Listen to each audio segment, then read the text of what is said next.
I got up early on this perfect autumn morning to hike a section of the New England Trail near Meriden, Connecticut. It starts out nice and flat with easy walking by this beautiful little lake.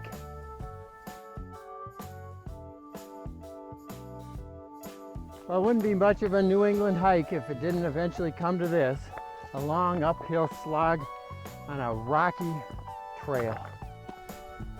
Well, here's the hiker's reward.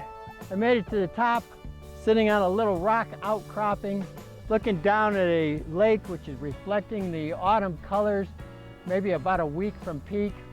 Off in the distance, I see the rolling hills and mountains of Connecticut. And far in the distance, I can see a little bit of Hartford, Connecticut, where I'm going to be this afternoon.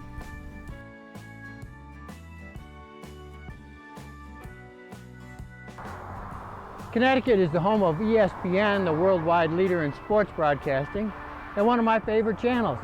So I stopped here to see if I could get a tour of the place, went to the Welcome Center, and almost before I stepped out of my car, security told me it was private property and that I would have to leave immediately.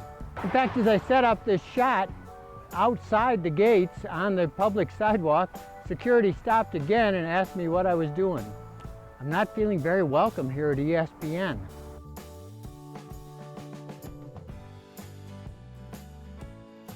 In the latter part of the 19th century, Hartford, Connecticut was considered America's most beautiful city, and it also had the greatest writers' community. That's why Mark Twain decided to build this beautiful home you see behind me. Mark Twain spent the happiest years of his life here, and all of the celebrities in America dropped by to see him. 140 years later, I'm paying a visit myself. Maybe you've seen pictures of Mark Twain smoking a cigar standing on the balcony of his home.